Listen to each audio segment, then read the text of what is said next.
오늘도 새벽을 깨워 나오신 여러분 한 사람 한 사람 주님의 이름으로 축복하고 환영합니다. 이 아침 주님께서 주시는 놀라운 은혜와 평안이 여러분과 함께 하시기를 다시 한번 주님의 이름으로 축복합니다. 오늘은 진정한 믿음 생활을 위하여 두 번째 시간입니다. 무엇을 믿어야 하는가? 이 질문 앞에 성도로서 올바른 답을 찾아가 보도록 하겠습니다. 얼마 전에 올해 결혼을 앞둔 지인 한 명과 만날 일이 있었습니다. 그런데 갑자기요, 결혼 날짜를 내후년으로 바꿨다는 거예요. 그래서 무슨 일이 있느냐 이렇게 물어보니까요, 이런 이야기를 하는 거예요. 점을 봤대요.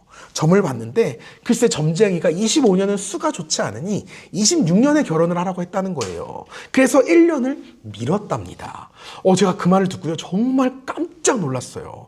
평소에 너무 이성적이고 그렇게 똑 부러지게 결정을 하는 친구인데 인생의 가장 중요한 대소사 중 하나인 결혼을 정하는데 한낱 점쟁이의 말에 의지해서 이걸 결정했다는 것이 저에게 사뭇 충격으로 다가왔습니다.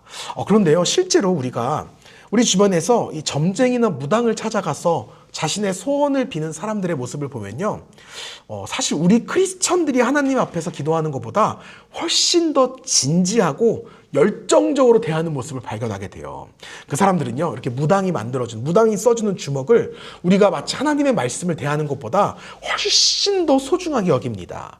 여러분, 우리 중에 누구 한 명도 주님의 기도, 그 주기도문 적어가지고 지갑에 넣고 다니는 사람 없잖아요. 근데 그들은 그렇게 한다는 거예요. 또 부적이나 굿 한 번에 드리는 그 금액이 어마어마하거든요. 우리가 하나님께 드리는 헌금과는 비교조차 하지 않을 만큼 엄청나게 큰 액수를 들여서 그렇게 그들만의 예배를 드린다는 겁니다.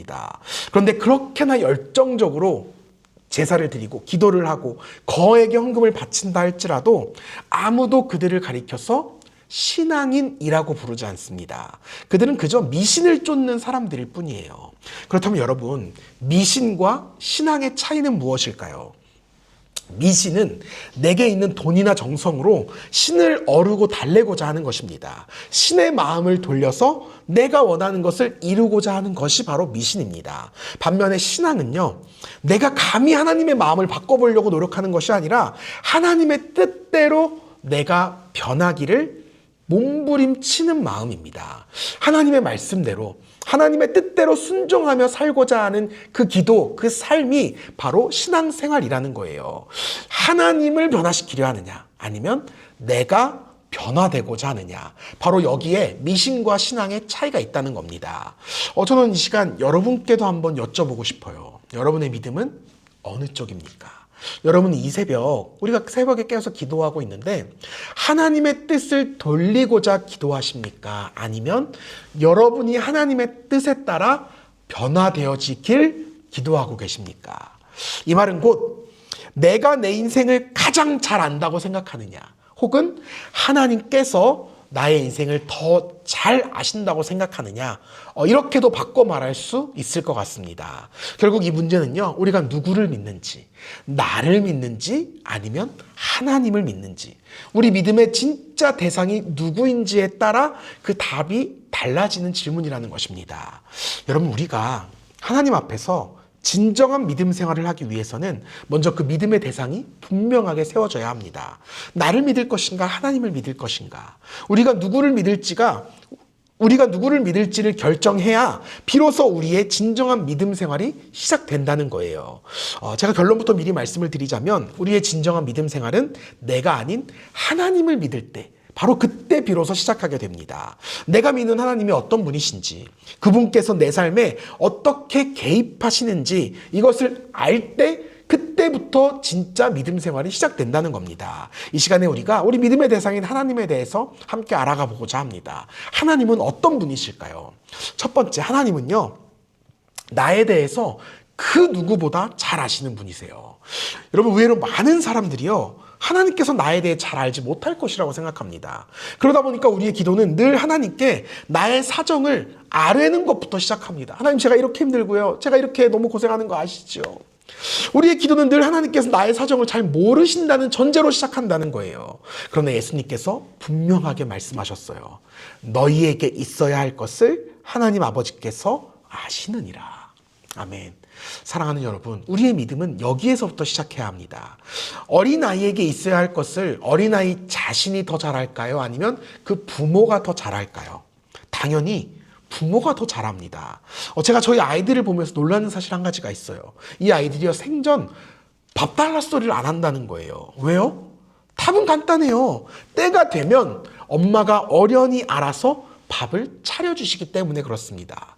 도리어 이 친구들은 이 밥 먹을 생각조차 안 하는데 엄마가 먼저 챙겨주더라는 거예요. 이처럼 아이에게 필요한 것은 그 아이 자신보다 부모가 더 잘 아는 법입니다. 대체로 아이들이 달라고 하는 것은요, 과자나 초콜릿 같은 그런 굳이 없어도 좋을 것들 뿐이에요. 반면에 부모가 미리 알고 챙겨주는 것은요, 절대 없어서는 안 될 것들입니다. 하나님도 마찬가지시라는 거예요. 여러분, 솔직히 우리가 하나님께 구하는 것들 중에 그거 없다고 당장 죽는 거 하나라도 있을까요? 여러분, 우리의 강구는요, 놀라우리만큼 우리의 욕심과 정욕을 위한 것들로 가득 채워져 있어요. 여러분, 한번 생각해 보세요.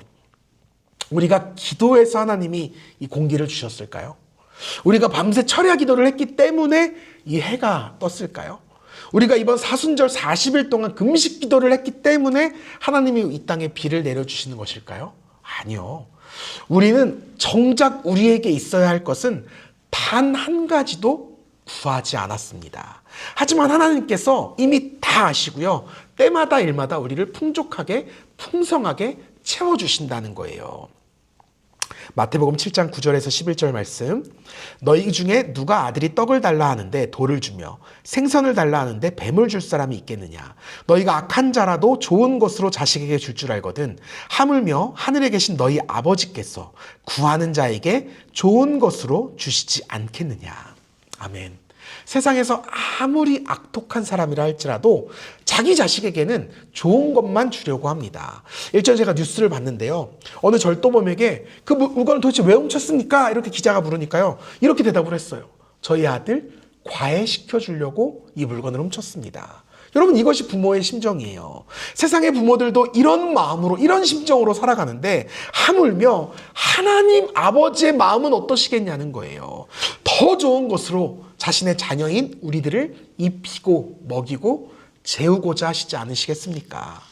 그러므로 우리는 하나님께서 나에 대해 그 누구보다 잘 아시는 분이시다, 이 사실을 믿음으로 고백해야 합니다. 그분의 이끄심이 내게 있어서 가장 완벽하고 아름답고 선한 발걸음이라는 사실을 우리가 인정해야 합니다. 그래야 우리의 믿음이 보다 성숙한 믿음으로 자라나고 거듭날 수 있다는 거예요. 일전에 이재철 목사님께서 이런 말씀하신 적이 있어요. 하나님 믿는 사람들은 개업 예배와 함께 폐업 예배도 드릴 수 있어야 합니다.